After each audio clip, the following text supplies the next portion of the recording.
একটি ভিডিও দেখে যে একজন বলেছিলেন যে সে আগুনটি লাগিয়েছে, তো তার বিষয়ে অলরেডি পুলিশ অ্যাকশন নিয়েছে এবং আমরা আশা করি যে তাকে খতিয়ে দেখে এটার সাথে কি জড়িত রয়েছে বা কিছুদিন আগে যে উচ্ছেদের একটি ঘটনা ঘটেছে এটার সাথে এটার কোনো সামঞ্জস্যতা রয়েছে কিনা সেটা আমরা খতিয়ে দেখে পরবর্তীতে বলতে পারবো। বাট এই মুহূর্তে আমাদের যেটি দরকার সেটি হচ্ছে আমাদের এই মানুষগুলোর একটি পুনর্বাসন দরকার।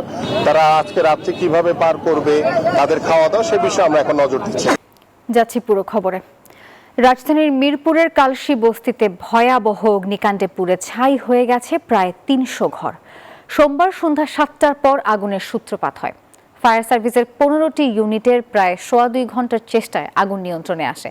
তবে তাৎক্ষণিকভাবে ক্ষয়ক্ষতির পরিমাণ কিংবা আগুনের সঠিক কারণ জানা যায়নি।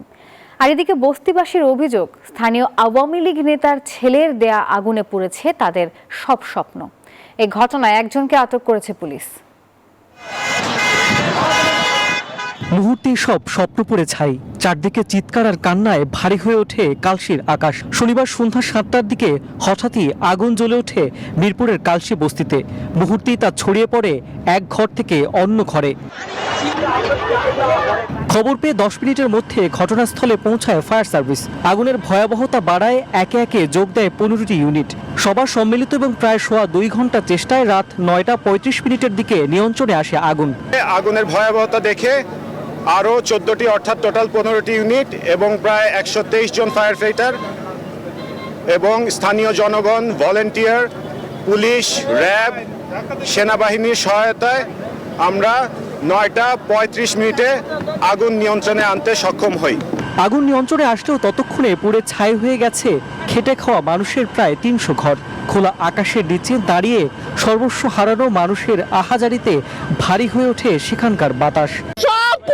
আমার হিন্দানের শাড়িটা আছে, আমার আর কিছু নয়। আমার বাবার কিছু নেই, আমি সব থেকে এনে সব দরকারছি,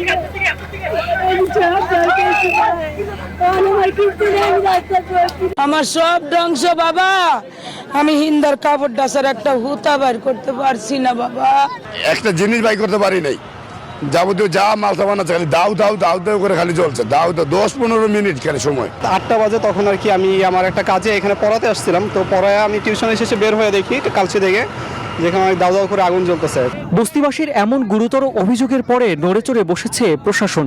জিজ্ঞাসাবাদের জন্য অভিযুক্ত নাজমুলকে আটক করে পল্লবী থানা পুলিশ।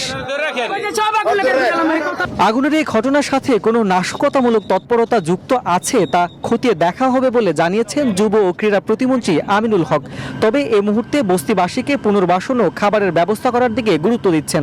একটি ভিডিও দেখে যে একজন বলেছিলেন যে সে আগুনটি লাগিয়েছে, তো তার বিষয়ে অলরেডি পুলিশ অ্যাকশন নিয়েছে এবং আমরা আশা করি যে তাকে খতিয়ে দেখে এটার সাথে কি জড়িত রয়েছে বা কিছুদিন আগে যে উচ্ছেদের একটি ঘটনা ঘটেছে এটার সাথে এটার কোনো সামঞ্জস্যতা রয়েছে কিনা সেটা আমরা খতিয়ে দেখে পরবর্তীতে বলতে পারবো। বাট এই মুহূর্তে আমাদের যেটি দরকার সেটি হচ্ছে আমাদের এই মানুষগুলোর একটি পুনর্বাসন দরকার।